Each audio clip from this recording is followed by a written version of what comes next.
Hello guys, इस video में हम बात करेंगे कोलिजन के बारे में। तो सबसे पहला क्वेश्चन है कि कोलिजन क्या होता है। तो इफ द पोजीशन और path of one particle is influenced by any other particle, जैसे मान लीजिए हमारे पास एक पार्टिकल है, इसका पाथ या फिर इसका position is influenced by any other particle, दूसरे पार्टिकल की वजह से इसका पोजीशन इन्फ्लुएंस हो रहा है या फिर इसका पाथ इन्फ्लुएंस हो रहा है, तो इसे हम कोलिजन कहते हैं। आइए एक एग्जाम्पल के साथ इसे एक्सप्लेन करता हूं। मान लीजिए कि हमारे पास एक बॉल है यहाँ पे जो रेस्ट पे है, और एक दूसरा बॉल हमने इस साइड मूव करवाया, तो ये जाएगा और इसको हिट करेगा, और ये जो रेस्ट पे था ये भी मोशन में आ जाएगा। सो this is the example of collision. ये बहुत ही कॉमन एग्जांपल है कोलिजन का। दूसरा एग्जांपल दिखाता हूं। देखिए, कोलिजन होने के लिए दोनों ऑब्जेक्ट को एक दूसरे के फिजिकल कांटेक्ट में आना पड़ेगा, ऐसा कोई जरूरी नहीं है। जो कि अभी यहाँ पे फिलहाल हो रहा है, ये ऑब्जेक्ट और ये ऑब्जेक्ट फिजिकल कांटेक्ट में यहाँ पे आ रहा है और इसे हम कोलिजन कह रहे हैं। बट ऐसा कोई जरूरी नहीं है, ऐसा भी हो सकता है कि फिजिकल कांटेक्ट में ना आए। दूसरा एग्जांपल दिखा रहा हूं। जैसे मान लीजिए कि यहाँ पे एक चार्ज पार्टिकल है, पॉजिटिवली चार्ज पार्टिकल है जो कि रेस्ट पे है, और यहाँ पे एक दूसरा चार्ज पार्टिकल है जो ये भी पॉजिटिव है, और इसको हमने इस साइड मूव करवाया। तो जैसे जैसे ये इस साइड जाएगा, दोनों का बीच का सेपरेशन कमेगा, है ना, दोनों पास आ रहा है तो सेपरेशन कमेगा। और जबकि ये पॉजिटिव है, ये भी पॉजिटिव है, पॉजिटिव पॉजिटिव एक दूसरे को रिपेल करता है, इलेक्ट्रोस्टैटिक रिपल्सिव फोर्स लगेगा। तो रिपेल करेगा तो ये जो रेस्ट पे था ये मोशन में आ जाएगा। तो जैसे ये आगे जा रहा होगा, इस पे रिपल्सिव फोर्स लगेगा जिसके कारण ये इस साइड भागना शुरू करेगा, तो समवेयर इस साइड ये भागना शुरू करेगा। और क्योंकि रिपल्सिव फोर्स इस पे भी लगेगा, है ना, तो ये अपना ओरिजिनल पाथ को ऐसे स्ट्रेट लाइन में कंटिन्यू नहीं करेगा, क्योंकि रिपल्सिव फोर्स इसके वजह से इस पे भी लगेगा, इस पार्टिकल पे। तो रिपल्सिव फोर्स लगेगा अपोजिट डायरेक्शन में, और इसका इनर्शिया ऑफ मोशन इस तरफ है, तो दोनों के बीच से कहीं से जाएगा, तो इसका पाथ कुछ ऐसा होगा। तो देखिए, इस केस में, इस एग्जांपल में दोनों पार्टिकल एक दूसरे के फिजिकल कांटेक्ट में नहीं आ रहा है ना, पर फिर भी हम इसे कोलिजन कहते हैं। बट हमारे सिलेबस में इस टाइप का कोलिजन हमें स्टडी नहीं करना है, हमें इस टाइप का कोलिजन स्टडी करना है जिसमें दो ऑब्जेक्ट्स एक दूसरे के फिजिकल कांटेक्ट में आता है। तो हम सिर्फ इस वाले का बात करेंगे, ऐसे टाइप के कोलिजन का बात करेंगे। सो चलिए प्रोसीड करते हैं। मान लीजिए कि हमारे पास दो ऑब्जेक्ट्स है, एक का मास मान लीजिए m1 और एक का m2। इसका स्पीड है u1 और इसका स्पीड है u2। यह है बिफोर कोलिजन, अभी कोलिजन हुआ नहीं है।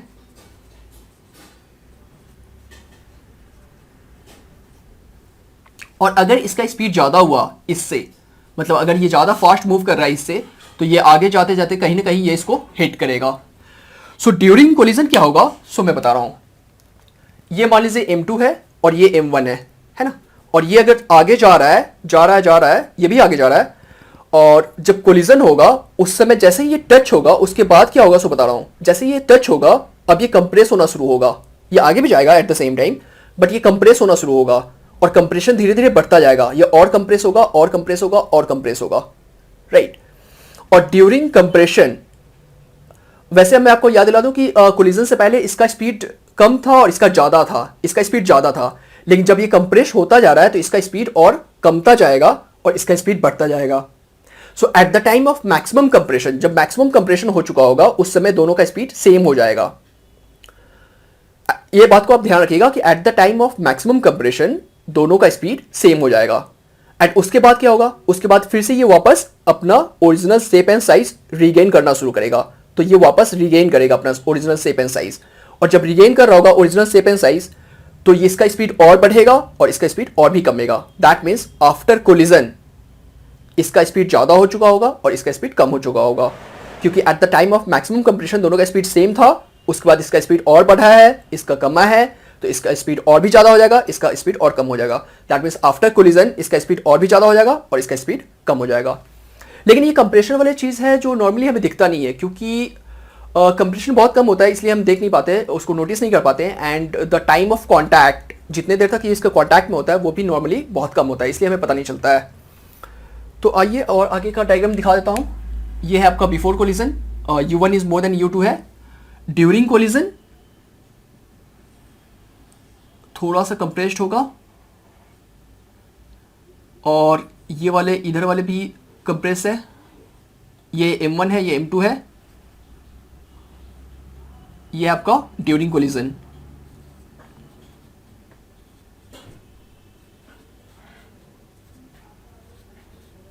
एंड आफ्टर कोलिजन दोनों सेपरेट हो चुका होगा, जबकि ये स्लो मूव करेगा और ये ज्यादा फास्ट मूव करेगा। सो आफ्टर कोलिजन मान लीजिए कि इसका स्पीड है v1 जो हमें नहीं पता है। न्यूमेरिकल में आपका m1 गिवन होगा, m2 गिवन होगा, u1 गिवन होगा, u2 गिवन होगा, मतलब बिफोर कोलिजन का डेटा गिवन होगा, मासेस गिवन है, स्पीड भी गिवन है। और वो आपसे नॉर्मली पूछता है, जनरली आपसे वो पूछता है कि आफ्टर कोलिजन उनका स्पीड क्या होगा। सो आपको फाइंड करना है v1 और v2 जितने स्पीड से ये आगे जा रहा है ना। सो आफ्टर कोलिजन आपको स्पीड फाइंड करना है v1 एंड v2। ये आपका डायग्राम है आफ्टर कोलिजन का।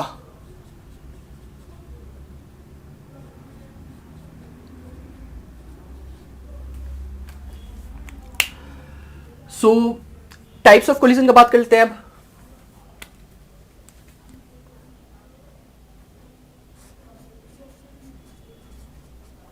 टाइप्स ऑफ कोलिजन,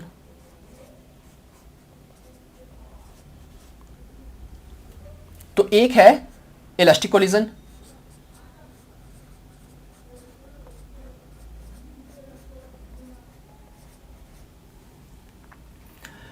ये क्या होता है, इसमें ऑब्जेक्ट आफ्टर कोलिजन अपना original shape and size completely regain कर लेता है। After collision, during collision shape and size change हो रहा था एंड आफ्टर कोलिजन वो रीगेन किया था। सो इस पर्टिकुलर केस में इलास्टिक कोलिजन में ऑब्जेक्ट्स अपना original shape and size regain कर लेता है। जो इसका ओरिजिनल शेप एंड साइज था बिफोर कोलिजन वो यहां पे फिर से हो जाता है।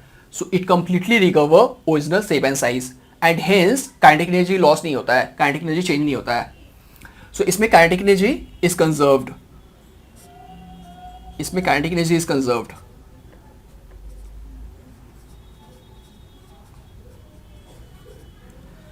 नेक्स्ट, inelastic collision,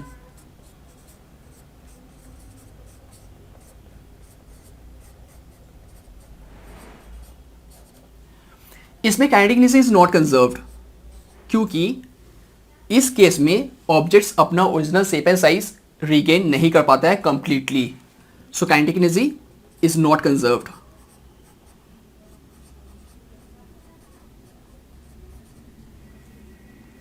एंड उसके बाद एक और केस है, एक और टाइप है perfectly inelastic, perfectly inelastic collision.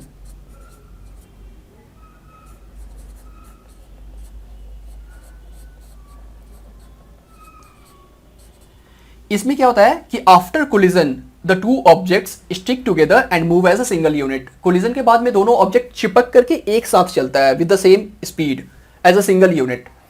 तो इसमें the two particles, the two bodies stick together and move as a single unit, move as single unit.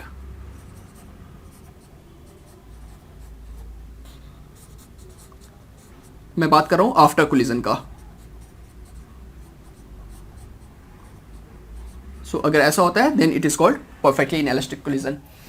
वैसे इलास्टिक कोलिजन ये वाले केस आइडियल केस है, रियल लाइफ में ऐसा कभी नहीं होता है। सो ये आइडियल केस है और ये भी आइडियल केस है, परफेक्टली इनइलास्टिक कोलिजन। ऐसा भी रियल केस में नहीं होता है जो दोनों एक साथ चिपक करके एक साथ चले। काइनेटिक एनर्जी इसमें भी लॉस होता है। So these two are the ideal cases. Practical cases ये होता है, प्रैक्टिकल केसेस में ये होता है, जितने भी कोलिजन आप देखते हैं उस वो ये केसेस में आता है, वो इस केस के अंडर में आता है। Kinetic energy is not conserved और ऐसा वैसे in all this types of collisions momentum is conserved. So momentum is conserved in all types of collision.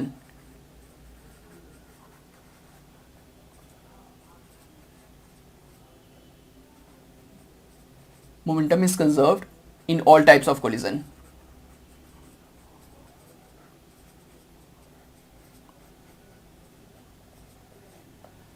So ये आप यूज कर सकते हैं, momentum is conserved in all types of collision. So इन सभी टाइप्स में मोमेंटम कंजर्व होता है। प्रैक्टिकल केसेस में ये होता है, जो भी आप केसेस देखते हैं रियल लाइफ में, जो जितने भी कोलिजन्स होते हैं वो इसके अंडर आता है और ये दोनों आइडियल केसेस है। बट कोलिजन बिटवीन टू सब एटमिक पार्टिकल्स वो काफ़ी हद तक इसको फॉलो करता है, काफ़ी हद तक, not exactly. So approx example है collision between two subatomic particles is the approx example of elastic collision जिसमें kinetic energy conserved है. एंड ड्यूरिंग ये सब में काइनेटिक एनर्जी कंजर्व क्यों नहीं हो रहा है? क्योंकि इसमें कंप्लीटली रिकवर नहीं कर पा रहा है अपना ओरिजिनल शेप एंड साइज. सो थोड़ा सा वो कंप्रेस्ड स्टेट को मेंटेन करता है, कंटिन्यू करता है, जिसकी वजह से अंदर में एक एनर्जी आ जाता है, पोटेंशियल एनर्जी. सो काइनेटिक एनर्जी पोटेंशियल एनर्जी में कन्वर्ट हो जाता है. काइनेटिक एनर्जी पोटेंशियल एनर्जी में कन्वर्ट हो जाता है. सो पोटेंशियल एनर्जी क्योंकि बढ़ चुका है तो काइनेटिक एनर्जी कम जाता है. So that is why kinetic energy is not conserved. Kinetic energy का लॉस होता है. सो चलिए स्टार्ट करते हैं कुछ डेरिवेशंस, कुछ फॉर्मूले और इस केस को स्टार्ट करेंगे इलास्टिक कोलिजन का. सो चलिए इस केस को स्टार्ट करते हैं, इस केस का बात करते हैं. तो हमें बात करना है इलास्टिक कोलिजन का. अच्छा, इलास्टिक कोलिजन में हमें दो टाइप्स का मोशन स्टडी करना है, एक हेड ऑन कोलिजन और एक oblique collision. Head on collision क्या होता है कि जब object before collision and after collision same straight line पे चलता है. जैसे कि इस केस में आप देख रहे थे, before collision and after collision straight line पे चलता है. सो मोशन इन वन डायमेंशन हो रहा है, मोशन इन स्ट्रेट लाइन हो रहा है. सो इसे कहते हैं head on collision, right. And oblique collision, oblique collision में कुछ ऐसा होता है, जैसे मान लीजिए कि ये ऐसा है और ये ऐसा है. तो इसको आपने इसका सेंटर और इसका सेंटर को जो लाइन टच कर रहा होगा, जो लाइन ज्वाइन कर रहा होगा, वेलोसिटी हम उसके डायरेक्शन में नहीं देंगे, हम थोड़ा सा डिफरेंट डायरेक्शन में देंगे, हल्का सा. तो उस केस में क्या होगा कि थोड़ा सा नीचे अगर हम मारे इसको, तो उस केस में क्या होगा कि ये इधर जाएगा और ये इधर जाएगा, है ना. सो बिफोर कोलिजन दोनों इस तरफ चल रहा था एंड आफ्टर कोलिजन एक इधर गया एक इधर गया. सो motion in a straight line नहीं हो रहा है. Before collision and after collision motion in a straight line नहीं हो रहा है, तो इसे हम ऑब्लिक कोलिजन कहते हैं. सो हमें ये भी स्टडी करना है, ये भी स्टडी करना है. पहले हम इसका बात करेंगे एंड देन हम इसका भी बात कर लेंगे. सो आइए इसको प्रोसीड करते हैं, इसके फॉर्मूला डिराइव करते हैं. फाइनल वेलोसिटी का फॉर्मूला डिराइव करना है. तो हमें बताया गया था कि momentum is always conserved. Momentum सभी केसेस में कंजर्व होता है. तो एक तो हम ये यूज करेंगे मोमेंटम इज कंजर्व्ड, मतलब momentum before collision m1 u1 plus m2 u2. यह है momentum of the system before collision is equal to momentum of the system after collision. मतलब इन दोनों का मोमेंटम जो होगा आफ्टर कोलिजन वो भी उतना ही होगा कंजर्वेशन ऑफ मोमेंटम से. So m1 v1 plus m2 v2. Initial momentum of the system is equal to final momentum of the system, है ना. बिफोर कोलिजन मोमेंटम जो भी होगा, आफ्टर कोलिजन भी मोमेंटम उतना ही होगा.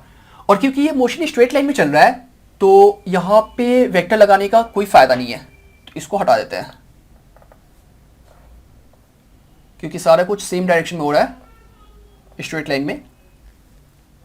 वेल, तो ये वाले टर्म को हम इस साइड लाएंगे ताकि m1 को मैं कॉमन ले लूं.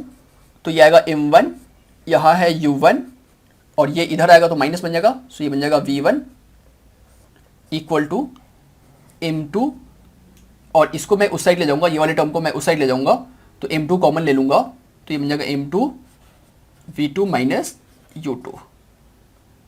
ये इक्वेशन 1 मानते हैं. एंड इलास्टिक कोलिजन में काइनेटिक एनर्जी कंजर्व होता है. So from the conservation of kinetic energy, initial kinetic energy of the system should be equal to final kinetic energy of the system. System में हमारा ये दोनों objects हैं, ये दोनों बॉल है, इन दोनों को मिलाकर हम एक सिस्टम बोल रहे हैं. So initial kinetic energy of the system is equal to final kinetic energy of the system.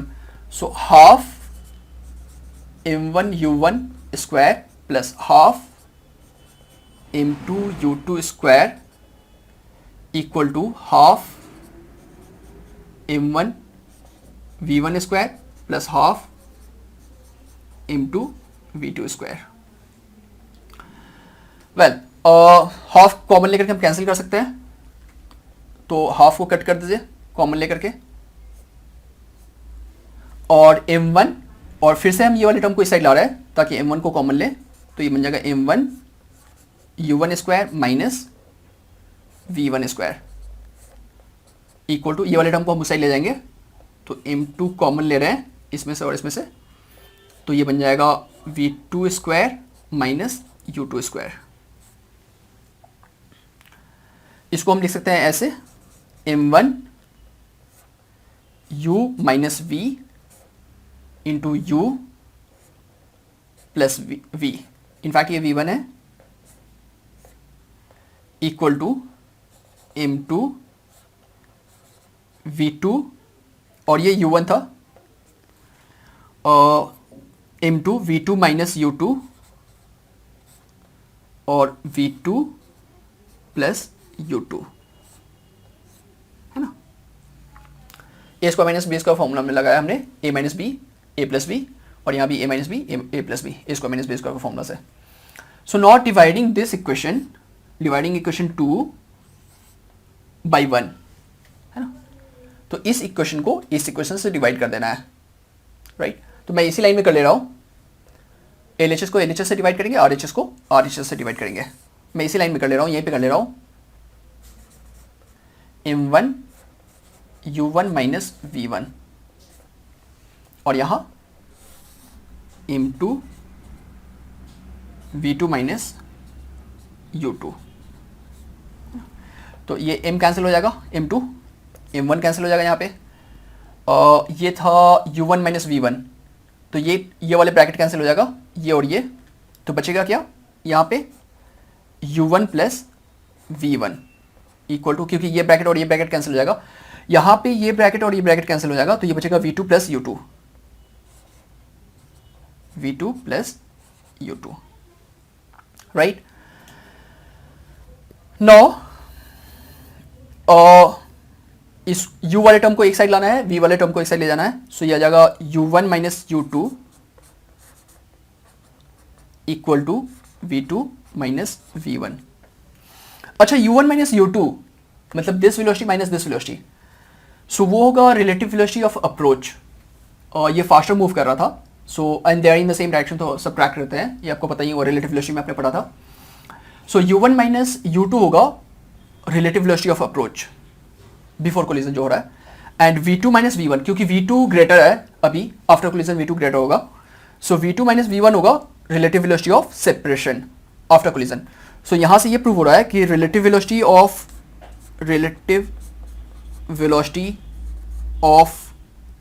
Approach is equal to relative velocity of separation,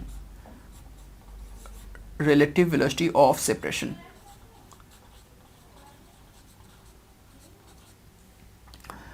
so ये बात प्रूव हो रहा है, इसको याद रखेंगे तो काम आएगा न्यूमेरिकल में।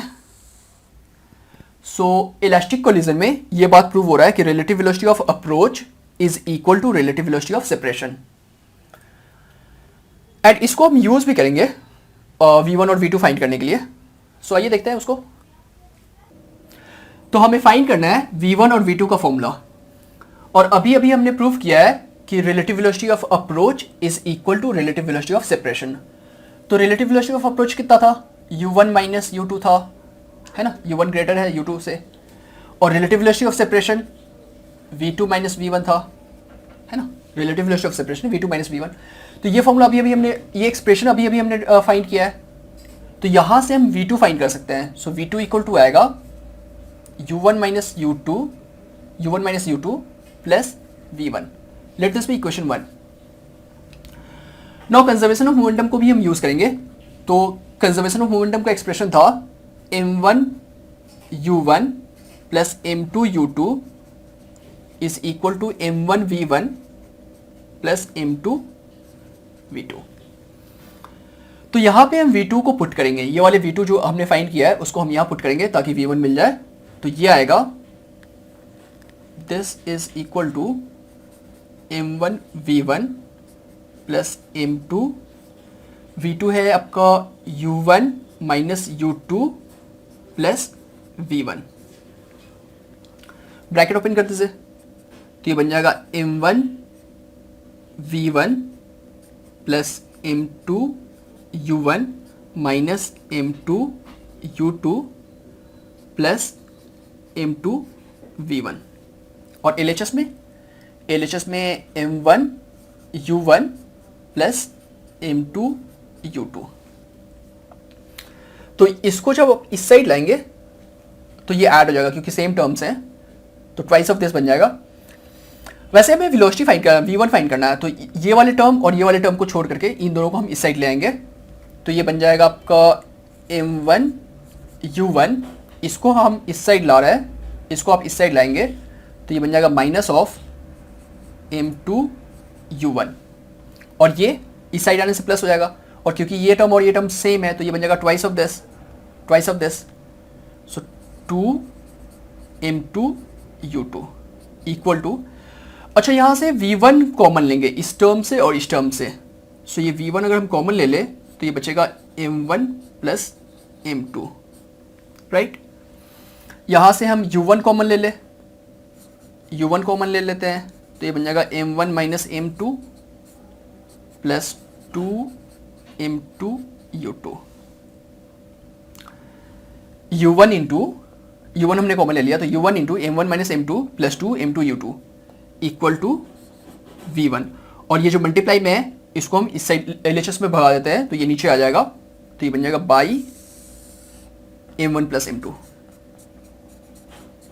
सो this is the formula, this is the expression of v1 after collision. m1 का वेलोसिटी कितना होगा वो आपको इससे मिल जाएगा। सो v1 हमें मिल चुका है, नाउ हमें फाइंड करना है v2 फाइंड करने के लिए और ये वाली एक्सप्रेशन यूज करते हैं, v2 इक्वल टू है u1 minus u2 plus v1, सो ये आ जाएगा u1 minus u2 plus v1, plus v1 का वैल्यू कितना था, v1 का वैल्यू था u1 m1 minus m2 plus 2 m2 u2 plus 2 m2 u2 plus 2 m2 u2 है यहाँ पे बाई, सॉरी ये इसमें नहीं होगा और डिवाइड बाई सिर्फ इस टर्म में है, बाई m1 प्लस m2, है ना। सो इसको यहाँ पे एलसीएम करना पड़ेगा, तो ये आ जाएगा m1 u1 plus m2 u1 minus m1 u2 minus m2 u2, है ना, plus m1 u1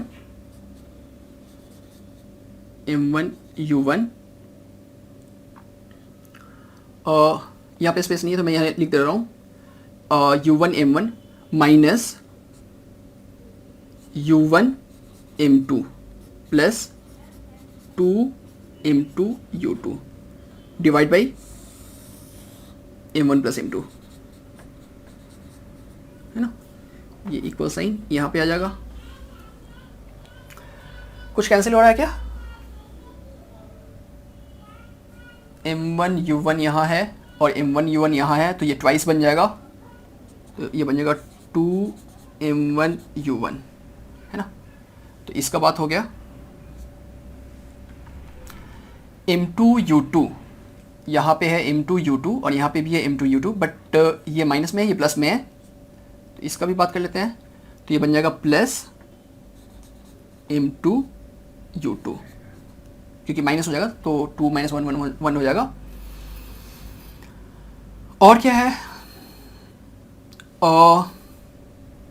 u1 m2 और m2 u1, ये प्लस है ये माइनस है, तो कैंसिल हो जाएगा,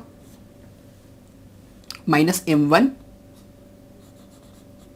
u2 by m1 plus m2, है ना। सो ये v2 का एक्सप्रेशन आ रहा है, यहाँ पे मैं लिख देता हूँ, यहाँ पे हमारे पास स्पेस है। अच्छा यहाँ से आप u2 कॉमन ले लें, यहाँ से अगर आप u2 कॉमन ले लें इन दोनों में से, तो ये आ जाएगा u2 into m2 minus m1 plus 2 m1 u1 by m1 plus m2, this is equal to v2।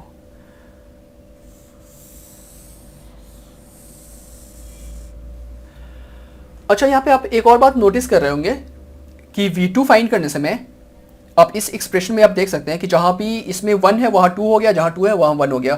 तो अगर आप एक फॉर्मूला याद कर लेते हैं तो दूसरा फॉर्मूला अकॉर्डिंगली बन जाएगा। 1 की जगह पे 2 लिख दे, 2 की जगह पे 1 लिख दे, और सिमिलर इक्वेशन आ रहा है। सो ये आपको मिल गया वेलोसिटी V1 और V2 after collision. After collision इसका वेलोसिटी कितना होगा और इसका वेलोसिटी कितना होगा, ये आपको मिल गया। नाउ कुछ स्पेशल केसेस का हमें बात करना है, तो आइए देखते हैं कुछ स्पेशल केसेस का, इसी के कुछ स्पेशल केसेस के। तो ये दोनों फॉर्मूला अभी हमने ड्राइव किया है, जिसको मैंने यहाँ कॉपी कर दिया है। स्पेशल केसेस का बात करते हैं। स्पेशल केसेस, फर्स्ट केस है कि if m1 equal to m2, तो अगर दोनों का मासेस सेम हुआ तो उस केस में कैसा रिजल्ट आएगा, सो देखते हैं।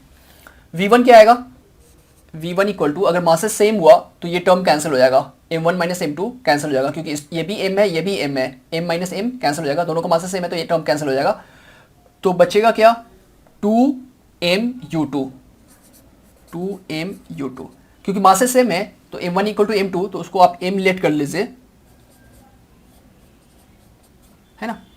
तो ये बन जाएगा 2mu2 और नीचे बनेगा m plus m, masses same है तो ये बन जाएगा 2m, 2 कैंसिल हो जाएगा, m भी कैंसिल हो जाएगा। सो v1 इक्वल टू आ रहा है u2, और v2 फिर से ये टर्म कैंसिल हो जाएगा, m2 माइनस m1 वाला, ये बचेगा 2mu1, 2mu1 by m1 plus m2 जो कि आएगा 2m, फिर से m कैंसिल हो जाएगा, 2 भी कैंसिल हो जाएगा, इक्वल टू आएगा u1। सो देखिए ये था velocity after collision first object का, है ना, और ये था वेलोसिटी सेकंड ऑब्जेक्ट का बिफोर कोलिजन, है ना। सो फर्स्ट ऑब्जेक्ट का वेलोसिटी आफ्टर कोलिजन उतना ही हो जाएगा जितना कि सेकंड ऑब्जेक्ट का वेलोसिटी था before collision. Similarly second object का velocity after collision will be equal to first object का वेलोसिटी बिफोर कोलिजन। मतलब कोलिजन के बाद वेलोसिटीज इंटरचेंज हो जा रहा है। जो फर्स्ट ऑब्जेक्ट का वेलोसिटी था वो सेकंड का बन जा रहा है, और जो सेकंड का था वो फर्स्ट का बन जा रहा है। वेलोसिटी इंटरचेंज हो जा रहा है, कब, अगर मासेस सेम हुआ तो। सो velocities are interchanged.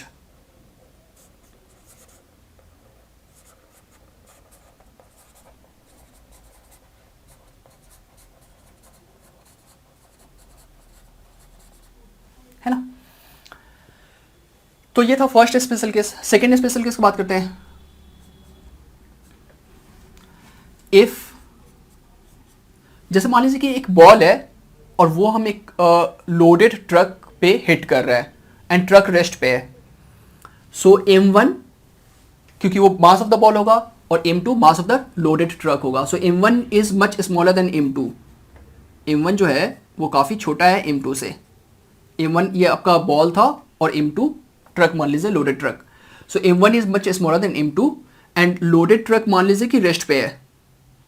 So and u2 equal to 0, u2 equal to 0, ये रेस्ट पे है। तो देखते हैं आफ्टर कोलिजन क्या होता है, बॉल का स्पीड क्या होता है आफ्टर कोलिजन एंड ट्रक का स्पीड क्या होता है आफ्टर कोलिजन। एक्सपेक्टेड है, देखते हैं, जो आंसर एक्सपेक्ट कर रहा है वही आंसर आने वाला है। सो v1 आएगा आपका u1 m1 माइनस m2, है ना। और m1 क्योंकि काफ़ी छोटा है, सो m1 माइनस m2, क्योंकि ये काफ़ी छोटा है इसके कंपैरिजन में, तो इसको हम नेग्लेक्ट कर सकते हैं, तो ये बनेगा माइनस m2, है ना। ये बन जाएगा माइनस m2। समझ में आ रहा है ना, क्योंकि m1 काफ़ी छोटा है यहाँ पे इस कंडीशन में, इस स्पेशल केस में। मास ऑफ द बॉल काफ़ी छोटा है compare to mass of the loaded truck, तो ये काफ़ी छोटा है इसके कंपैरिजन में, तो इसको हम इग्नोर कर सकते हैं। तो ये बन जाएगा माइनस m2, ये अगर गया तो यहाँ पे बचेगा minus m2 plus 2m2 u2, लेकिन u2 हमारा 0 है ना, तो प्लस 2m2 इंटू 0, तो ये 0 आएगा, इसको हटा दीजिए। By m1 plus m2, similarly फिर से m1 आपका काफ़ी छोटा है एंड m2 के कंपैरिजन में, तो ये बन जाएगा बाई m2, ये तो 0 हो चुका है, गया। ये m2 कैंसिल हो जाएगा। सो यहाँ से आ रहा है v1 equal to minus of u1, है ना। वेक्टर फॉर्म में होगा ये वेलोसिटी से। तो यहां से ये पता चल रहा है कि velocity of the ball after collision उतना ही होगा जितना कि velocity of the ball before collision था, बट माइनस साइन रिप्रेजेंट कर रहा है अपोजिट डायरेक्शन। तो बॉल का डायरेक्शन जो भी था बिफोर कोलिजन, आफ्टर कोलिजन उसका उल्टा होगा, मतलब बॉल वापस आ जाएगा with the same speed. So ball will come back with the same speed, जो एक्सपेक्टेड भी था। And what about V2, truck का वेलोसिटी क्या होगा? जैसे ही बॉल हिट करेगा तो ट्रक का वेलोसिटी क्या होगा? जैसा एक्सपेक्टेड है वही आंसर आने वाला है, देख लेते हैं। V2, so V2 equal to U2 आपका 0 है तो ये गया, ये बनेगा 2m1u1 है ना, तो ये बन जाएगा 2m1u1 by m1 plus m2, और m1 है मास ऑफ द बॉल और ये मास ऑफ द ट्रक। तो मास ऑफ द ट्रक के कंपैरिजन में मास ऑफ द बॉल बहुत छोटा है ना, तो इसको ऐड करके कोई फायदा नहीं, इसको आप इग्नोर कर सकते हैं। तो यहाँ पे m2 आ जाएगा। तो यहाँ पे हम m1 को कैंसिल कर दिए, हटा दिए, गैप कर दिए। यहाँ पे हम m1 को कैंसिल नहीं कर सकते हैं, राइट, क्योंकि जब बहुत छोटा चीज़ किसी बड़े नंबर के साथ ऐड होता है या सब्ट्रैक्ट होता है तो इन दैट केस हम उस छोटे नंबर को 0 ले लेते हैं, गैप कर लेते हैं। बट अगर मल्टीप्लाई फॉर्म में हो तो नहीं कर सकते। यहाँ पे मल्टीप्लाई फॉर्म में है तो हम इसको गैप नहीं कर सकते, बट हाँ यहाँ का m1 गैप हो जाएगा। और क्योंकि अब हम फिर से यहाँ पे एक बात कर लें, क्योंकि m1 काफ़ी छोटा है, मास ऑफ द बॉल काफ़ी छोटा है compare to the mass of the truck, तो एक छोटे नंबर के साथ एक बहुत बड़ा नंबर जब डिवाइड होगा तो बहुत ही और भी छोटा आएगा, बहुत ही छोटा आएगा। So this is almost equal to 0। So velocity of the truck क्या होगा आफ्टर कोलिजन? 0 होगा। ट्रक का कोई स्पीड नहीं आएगा ऑलमोस्ट, अगर फ्रिक्शन ऑलमोस्ट क्या है, इनफैक्ट रियल लाइफ में तो रियल केस में तो बिल्कुल ही स्पीड नहीं आएगा, क्योंकि फ्रिक्शन उसको आगे जाने नहीं देगा। बट अगर बहुत ही स्मूथ सरफेस होता तो बहुत ही नेग्लिजिबल वेलोसिटी आता उसमें, ट्रक में, which is almost equal to 0, very close to 0 होगा। So this was the second special case. Third special case का बात करते हैं। सो थर्ड स्पेशल केस में उल्टा बात करते हैं। अभी इसमें क्या हुआ था कि एक बॉल जाकर के ट्रक को हिट कर रहा था, राइट, एंड ट्रक रेस्ट पे था। इस केस में हम बात कर रहे हैं उल्टा, कि एक ट्रक जाकर के एक बॉल को हिट करेगा। एक बॉल मान लीजिए कि हैंग कर रहा है, एक बॉल हैंग कर रहा है जो रेस्ट पे है, और ट्रक जाकर के उसको हिट कर रहा है। सो इस बार m1 ट्रक है और ये बॉल है जो कि रेस्ट पे है। सो इस बार m1 is much greater than m2, and फिर से u2 0, रेस्ट पे ball, and u2 equal to 0। तो देखते हैं v1 क्या आ रहा है। v1 इक्वल टू आएगा u1 m1 माइनस m2, और क्योंकि m2 काफ़ी छोटा है तो वो उसको आप इग्नोर कर सकते हैं, तो ये आएगा u1 और u2 0, तो ये टर्म गया, right, and m1 plus m2, तो m2 काफ़ी छोटा है इस बार, तो m2 को आप इग्नोर कर सकते हैं, तो यहाँ पे m1 आएगा, तो m1 कैंसिल हो जाएगा। सो v1 इक्वल टू u1, मतलब वैसे 1 वाला याद है ना कि कौन सा था? 1 वाला था आपका इस बार ट्रक और ये बॉल, है ना, तो ट्रक का स्पीड आफ्टर कोलिजन उतना ही होगा जितना ट्रक का स्पीड था बिफोर कोलिजन, जो एक्सपेक्टेड भी था। सो v1 इक्वल टू u1 आ रहा है। बॉल का स्पीड को क्या होगा आफ्टर कोलिजन? बॉल का स्पीड क्या होगा? बॉल हैंग कर रहा था एक थ्रेड से, बहुत ही वीक थ्रेड से, ताकि अगर कोलिजन हो तो वो थ्रेड टूट जाए, वैसा कुछ। सो आफ्टर कोलिजन बॉल का स्पीड क्या होगा? आ जाइए चेक करते हैं। एक्सपेक्टेड नहीं है, कुछ डिफरेंट आंसर आने वाला है। u2 0 है इस बार फिर से, तो ये गया 2m1u1 by m1 plus m2, and m2 काफ़ी छोटा है तो ये गया, m2 काफ़ी छोटा है, m2 mass of the ball है, तो इसको आप कैंसिल कर लेंगे इसके कंपैरिजन में, तो यहाँ m1 बचेगा। सो बॉल का स्पीड क्या होगा after collision? Twice of u1, मतलब ट्रक का जितना स्पीड है उसके ट्वाइस स्पीड से बॉल आगे भागेगा। सो ये 3 स्पेशल केसेस थे। तो इलास्टिक कोलिजन में हेड ऑन कोलिजन का हमने बात कर लिया है, कोलिजन इन 1 डायमेंशन का हमने बात कर लिया। अब हमें बात करना है कोलिजन इन 2 डायमेंशन, जिसे हम कहते हैं ओब्लिक कोलिजन। सो ओब्लिक कोलिजन का बात करते हैं।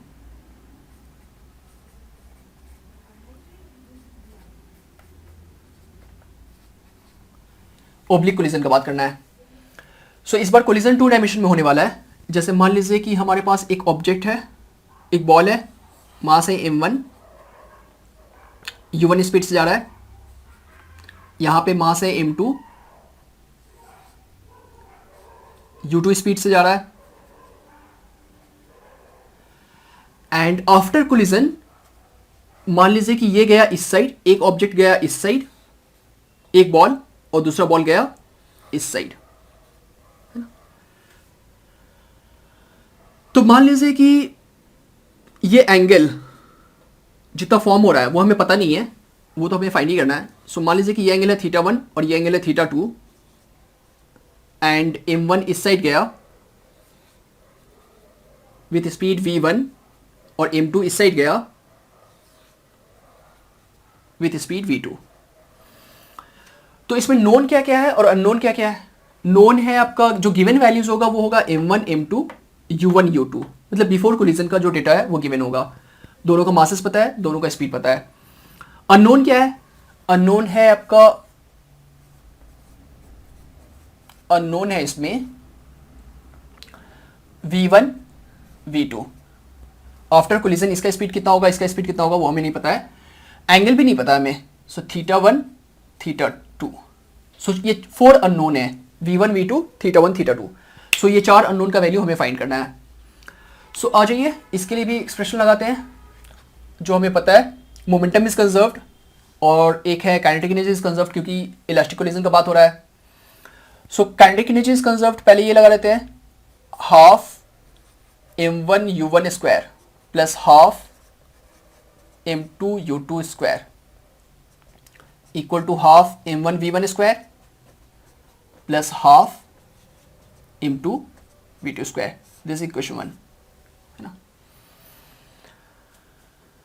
और मोमेंटम इज कंजर्व्ड, अब क्योंकि मोमेंटम वेक्टर होता है राइट, तो हम बात करेंगे मोमेंटम का जो x कंपोनेंट होगा या फिर मोमेंटम का जो y कंपोनेंट होगा उसका कंजर्वेशन का बात करेंगे।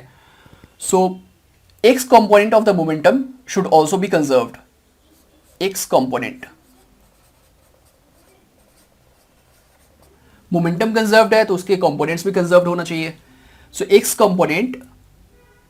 Component of the momentum is conserved.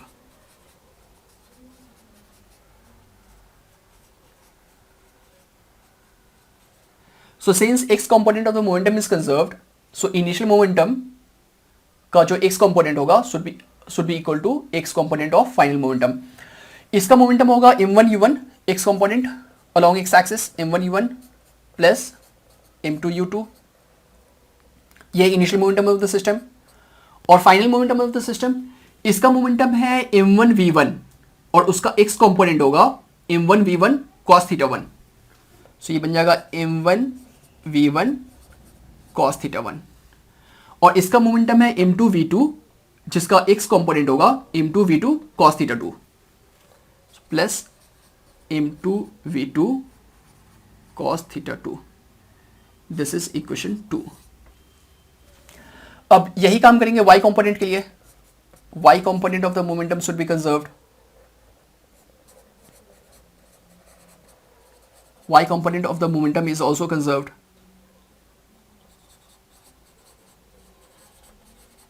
y component of the momentum is conserved। तो इसके लिए इसका मोमेंटम का y कंपोनेंट 0 होगा क्योंकि this is totally along x axis 90 degree पे है y कंपोनेंट, तो वो 0 आएगा। तो 0 प्लस 0, क्योंकि इस मोमेंटम का y कंपोनेंट 0 होगा, इस मोमेंटम का भी y कंपोनेंट 0 होगा, इक्वल टू इसका मोमेंटम का y कंपोनेंट। तो इसका मोमेंटम है m1 v1 और cos कंपोनेंट था along x axis, y component होगा साइन कंपोनेंट होगा अलोंग y एक्सिस। तो इसका आएगा m1 v1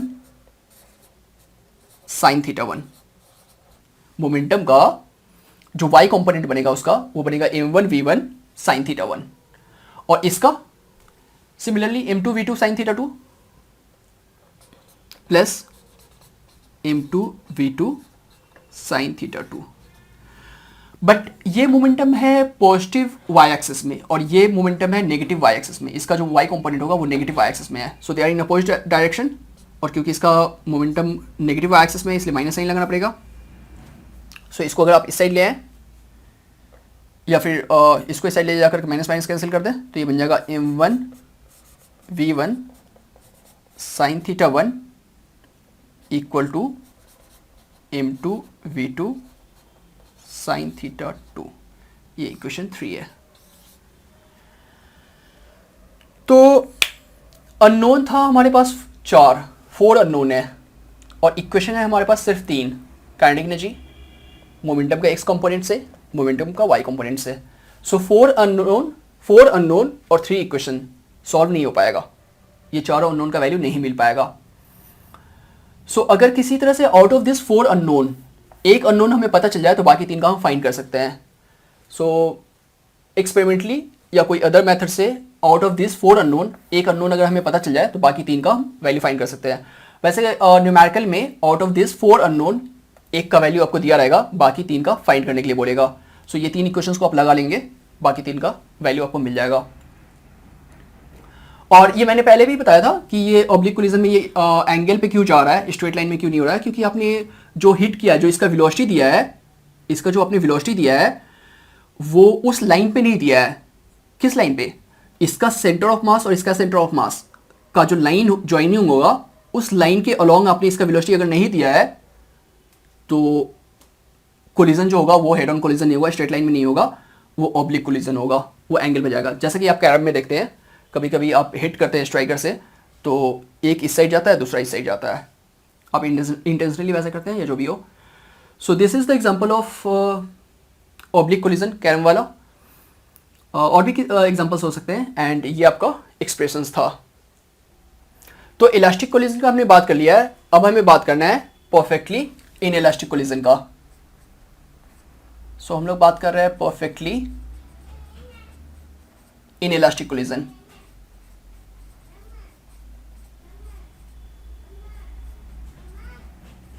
perfectly in elastic collision का हम लोग बात कर रहे हैं। इसमें याद होगा हमने बात किया था कि after collision the two object stick together and move as a single unit. दोनों ऑब्जेक्ट कोलिजन के बाद चिपक करके एक साथ सिंगल यूनिट के जैसा मूव करता है विद अ कॉमन स्पीड। तो वही कॉमन स्पीड का एक्सप्रेशन हमें फाइंड करना है, वही कॉमन स्पीड का हमें वैल्यू फाइंड करना है। सो मान लीजिए कि ये है m1 और ये है m2, इसका स्पीड है u1, इसका स्पीड है u2, u1 is greater than u2 ताकि कोलिजन हो पाए। एंड आफ्टर कोलिजन ये दोनों चिपक करके as a single unit move कर रहा है, m1 m2, एंड दोनों का, क्योंकि दोनों चिपक करके एक कॉमन स्पीड से चल रहा होगा, दोनों चिपक करके चल रहा है, दैट मींस उन दोनों का स्पीड सेम होगा, कॉमन स्पीड होगा। So let that common speed be v, right. And momentum is always conserved in all types of collision.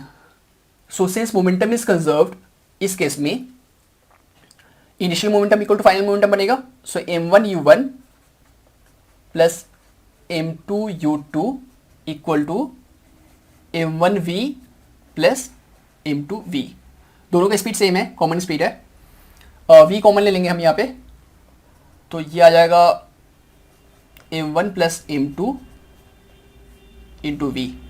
सो यहाँ से v हमें मिल जाएगा v equal to m1u1 plus m2u2 by m1 plus m2।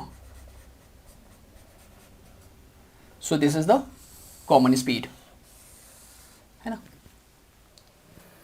So after collision both of the objects will move with this speed. ये आपको common speed का expression मिल गया। अब हमें फाइंड करना है चेंज इन काइनेटिक एनर्जी का। सो आइए देख लेते हैं उसे भी। Change in kinetic energy, we are going to find change in kinetic energy, क्योंकि इस टाइप के कोलिजन में काइनेटिक एनर्जी कंजर्व नहीं होता है। काइनेटिक एनर्जी कंजर्व होता है सिर्फ इलास्टिक कोलिजन में, जैसे कि हमने बात किया था। So now we have to find change in kinetic energy, है ना। So change in kinetic energy होगा उसको चेंज इन काइनेटिक एनर्जी को डेल्टा के ई से हम डिनोट कर रहे हैं, और चेंज होता है फाइनल माइनस इनिशियल, सो के ई फाइनल माइनस के ई initial. So final kinetic energy of the system क्या होगा, m1 v square half m1 v square plus half m2 v square. ये फर्स्ट वाले ऑब्जेक्ट का काइनेटिक एनर्जी है, ये सेकेंड वाले ऑब्जेक्ट का काइनेटिक एनर्जी है, फाइनल दोनों का स्पीड सेम है। This minus initial kinetic energy, initial kinetic energy बनेगा आपका half m1 u1 square plus half, अगर ये ब्रैकेट में रखे तो half m2 u2 square, right. सो यहाँ से v कॉमन ले लेते हैं, v स्क्वायर, सो ये बन जाएगा half m1 plus m2 into V square minus half m1 u1 square minus half m2 u2 square. ये v कॉमन स्पीड है जो दोनों का था, सो ये वाला एक्सप्रेशन जो हमने फाइंड किया है इसको हम यहाँ पुट करेंगे, तो ये आ जाएगा, और यहाँ पे मैं दिखाता हूँ, equal to half m1 plus m2 half m1 plus m2 into V square, common speed का स्क्वायर। सो ये आएगा m1 u1 plus m2 u2 by m1 plus m2 का whole square minus of this half m1 u1 square minus half m2 u2 square, right. ये आ जाएगा half. अच्छा, यहाँ पे m1 प्लस m2 का होल स्क्वायर है और यहाँ पे सिर्फ m1 प्लस m2 है, तो ये टर्म कट जाएगा, यहाँ पे स्क्वायर हट जाएगा, सिर्फ m1 प्लस m2 बचेगा। आप समझ रहे हैं ना, यहाँ पे m1 प्लस m2 का होल स्क्वायर है और यहाँ m1 प्लस m2 है, तो वो स्क्वायर के साथ ये कट जाएगा, नीचे m1 प्लस m2 एक बचेगा और ऊपर a plus B whole square में हम इसे पुट कर देते हैं, तो ये जाएगा half m1 u1 square plus m2 u2 square plus 2m1 u1 plus into m2 u2, right. और यहाँ होगा m1 प्लस m2 और ये as it is half m1 u1 square minus half m2 u2 square. So इसको और भी हम simplify कर ले, एलसीएम कर ले यहाँ पे, तो ये आ जाएगा हाफ कॉमन ले सकते हैं हम, तीनों टर्म्स में है, तो चलिए ले लेते हैं कॉमन। तो यहाँ पे आएगा m1 u1 square plus m2 u2 square plus 2m1 m2 u1 u2 minus of half m1, ये मल्टीप्लाई कर रहा हूँ यहाँ पे, तो ये आ जाएगा m1 का स्क्वायर, इसे मल्टीप्लाई कर रहा हूँ इसके साथ, तो m1 square u1 square, right, minus of half m1 m2, इसे मल्टीप्लाई कर रहा हूँ इसके साथ, m1 m2 u1 square,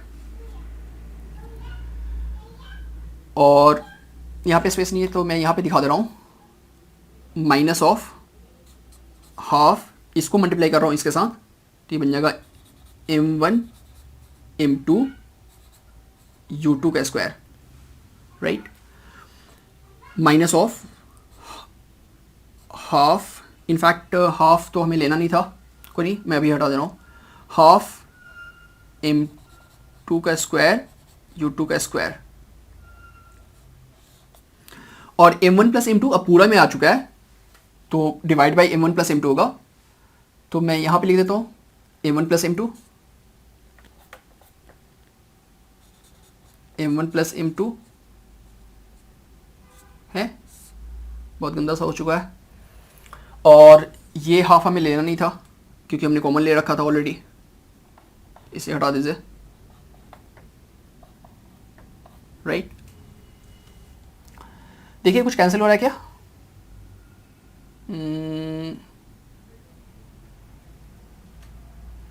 m1u1 square, ये वाले m1u1 स्क्वायर और ये m1u1 स्क्वायर, ये कैंसिल हो जाएगा। और कुछ कैंसिल हो रहा है क्या? m2u2 स्क्वायर, हाँ जी ये भी कैंसिल हो जाएगा। m2u2 स्क्वायर ये भी कैंसिल हो गया, राइट। तो बचा क्या? बचेगा इक्वल टू हाफ, यहाँ पे m1 प्लस m2 है, m1 प्लस m2 है ना। अच्छा इसमें हमारे पास 3 टर्म्स है, ये और ये। तो m1 m2 कॉमन ले लेते हैं सभी में से, इसमें से, इसमें से और इसमें से। तो m1 m2 कॉमन ले लेते हैं, राइट। एंड अगर हम माइनस भी कॉमन ले लें, इसमें से और इसमें से भी माइनस भी अगर हम कॉमन ले लें, एक माइनस साइन यहाँ लगा दीजिए, तो ये बनेगा क्या? ये बनेगा आपका u1 square plus u2 square और ये माइनस हो जाएगा -2u1 u2, राइट। सो ये आएगा आपका एक्सप्रेशन में u1 माइनस u2 का होल स्क्वायर, है ना। u1 square plus u2 square -2u1 u2, and this is the final expression. इसको थोड़ा सिंप्लीफाइड फॉर्म में मैं यहाँ दिखा दे रहा हूँ, या फिर यहाँ लिख दे रहा हूँ, या यहीं लिख दे रहा हूँ अगर दिख रहा है तो। ये आएगा माइनस ऑफ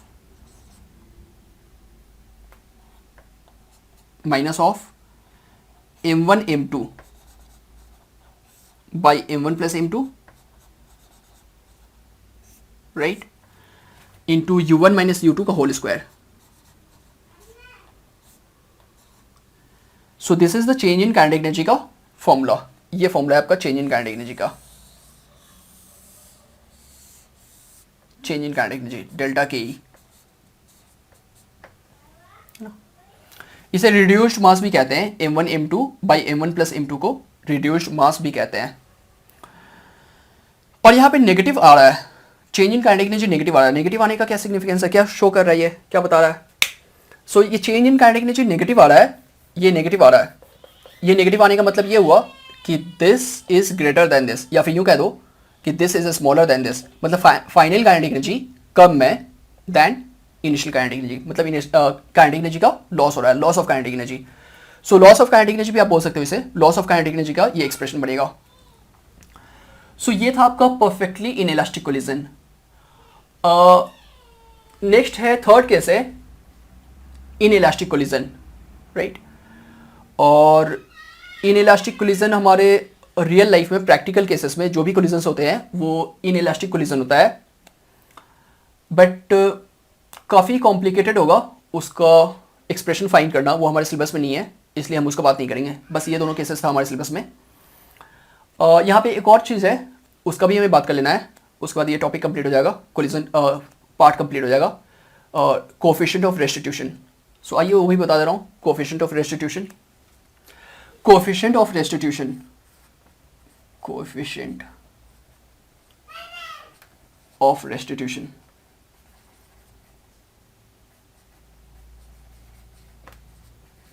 स्मॉल ई से डिनोट करते हैं।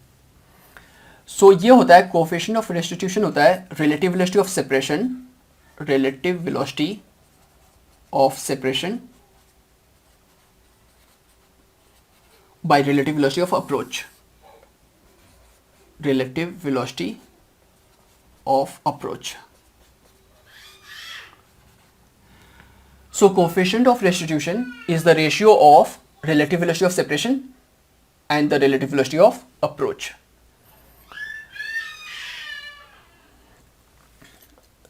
तीन टाइप्स के कोलिजन का हमने बात किया है। एक बात किया था इलास्टिक कोलिजन, दूसरा हमने बात किया है inelastic collision, perfectly inelastic collision, perfectly inelastic collision,